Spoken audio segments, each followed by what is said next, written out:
Ouais, je pense que notre équipe, depuis qu'il n'y a plus Zachary Peacock et pas que Zachary Peacock et notre ami Cédric Banks, elle est complètement déséquilibrée.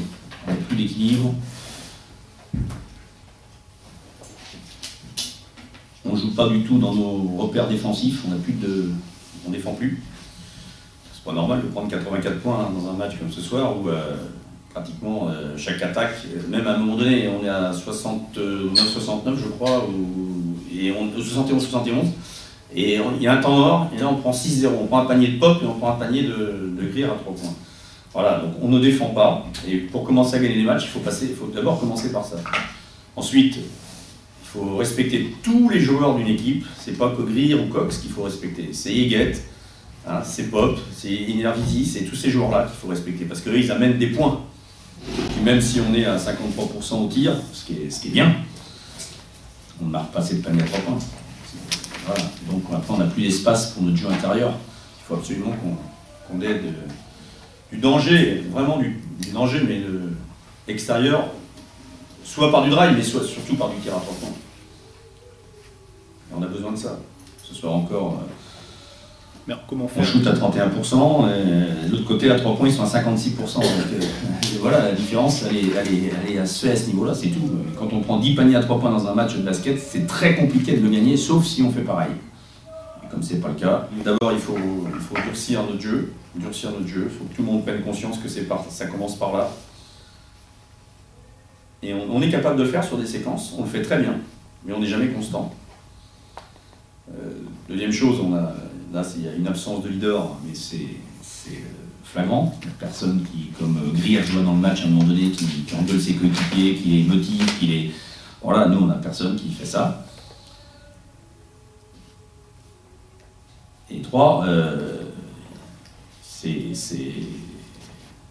notre jeu à l'intérieur, bon, avec Mike qui a fait une apparition encore ce soir de 10 minutes, mais qui ne nous apporte aucun point, qui ne nous amène rien dans notre basket. Donc voilà, est-ce que c'est le bon choix? Je ne sais pas. Il faudra qu'on réfléchisse. Ouais, bah, y a toujours des joueurs qui veulent jouer pour leurs statistiques, et puis pour leur ego, et puis pour tout ça. Bon, mais ça, c'est dans tous les clubs, c'est pas le problème. C'est que quand on sort du banc ou quand on rentre sur le terrain, c'est pour donner le maximum, c'est pour donner 120% de son potentiel, et puis s'arracher, se faire mal, donner pour faire souffler les joueurs majeurs. J'ai pas eu l'impression que c'est ça, quoi. Donc quand on sort du banc, c'est pas une punition, c'est pour aider l'équipe. On est une équipe. Et une équipe, c'est on doit tous aller dans le même sens, on doit se respecter. Il y a des états de forme qui sont différents à un moment donné dans la saison. Et bien voilà, les 5 majeurs, ils sont établis comme ça, et c'est pas parce qu'ils sont établis comme ça que derrière, on est capable de gagner aussi. On a changé plusieurs fois les 5, ça a eu quelques effets sur les débuts de match, mais ça n'a pas d'effet immédiat. Par exemple, le premier carton, il est flagrant, on prend 28 points dans le premier carton. Est-ce que c'est normal qu'on prenne 28 points contre l'équipe du Havre dans le premier carton? Non. Tout va être très long pour tout le monde, hein.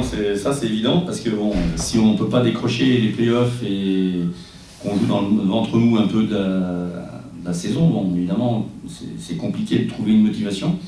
Mais en même temps, bon, on a tellement à se faire pardonner devant le public de la Meilleraie en donnant des matchs faciles contre Paris, contre Le Mans, ce soir contre Le Havre, qu'à un moment donné, il va falloir se faire mal, il va falloir donner plus que ce qu'on donne. C'est pas correct ça. On ne les respecte pas, ces gens.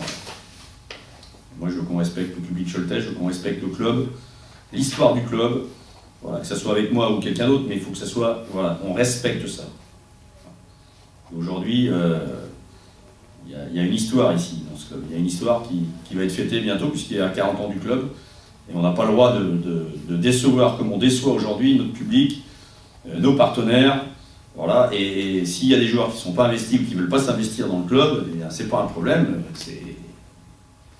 Ils restent sur le banc ou ils vont jouer avec les espoirs. Mais ils n'ont rien à faire ici. Il faut qu'on soit une équipe, une vraie équipe, en confiance, qu'on joue en confiance. Et on a été capable de le faire à certaines périodes, à certains moments. Mais maintenant, non seulement il faut se battre plus, il faut défendre plus, d'accord, et puis il faut surtout aller vers la victoire qu'on n'a pas aujourd'hui.